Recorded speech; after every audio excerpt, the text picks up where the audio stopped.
movements are what I want to talk about here at the end of this talk, about building movements, because this climate movement is incredibly important, and along with it, we need to build and spread this movement that NEI represents, And so I want to talk a little bit about how maybe and as I do not mistake me for an expert in these realms, okay?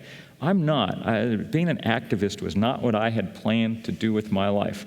I am a writer by trade, which means, almost by definition, someone with limited ability at this kind of thing. Writer, it's not, you're very nice, and I enjoy being here with you, but I'd really rather be home typing, That's what I was sort of bred to do, and so it's been an adventure to try and figure out how to form some kind of movement. I'll just tell you a couple of stories about sort of how we went about it, just to give you a little sense.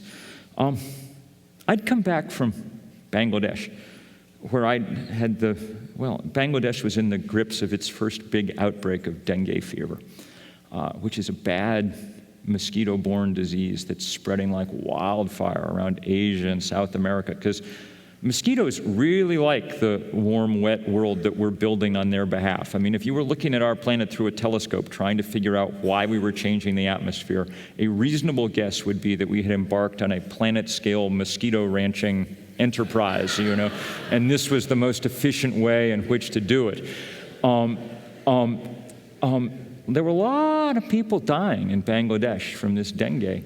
They were freaked out because it hadn't happened before. Big pictures of the mosquitoes on the front page of the paper. Well, I spent a lot of time in the slums, so eventually I got bit by the wrong mosquito, and I was as sick as I'd ever been. But of course, I was strong and healthy and well-fed going in, so I didn't die.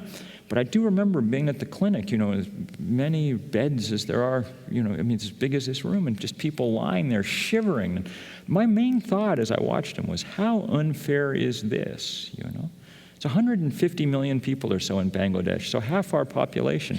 But when you try to measure how much carbon they emit, the UN does this, and the off chance that someday we might want to actually reduce it, you can't even get a number for Bangladesh. It's a rounding error in the calculation. Nobody has a car, Most aren't connected to the electric grid.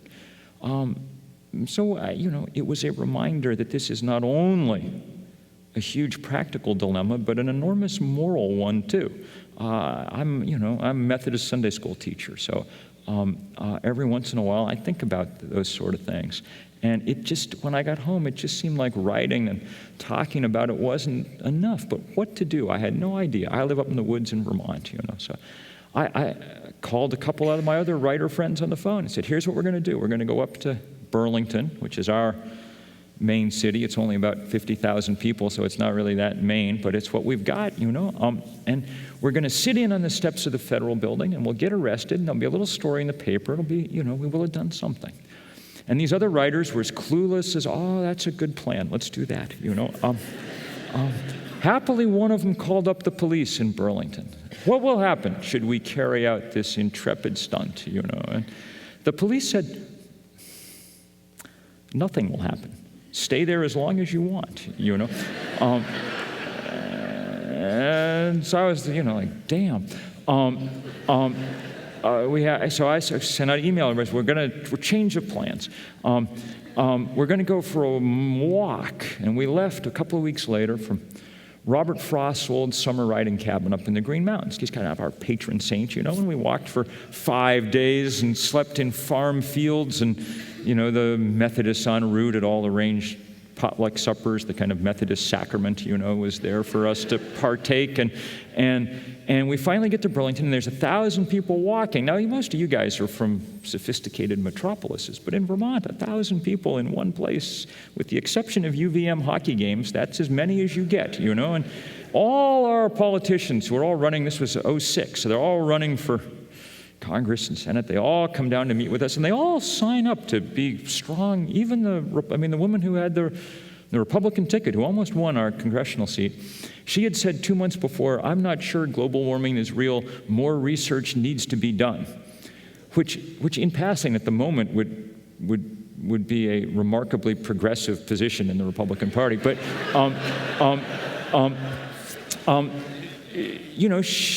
it turned out that the more research that needed to be done was on the topic, how many people will walk across Vermont and ask me to change my mind, And empirically, 1,000 was sufficient because she signed up, So that was good. That's how it's supposed to work. What was terrible was to open the paper the next day and read this story that said that those 1,000 people were probably the biggest demonstration that had yet taken place in the U.S. about climate change. When I read that, I thought, no wonder we lose. We've got the superstructure of a movement. We've got political leaders like Senator Wirth. We've got economists and policy people and scientists. The only part of the movement we forgot was the movement part. There's nothing there to give it any heft, so we better figure out how to do it.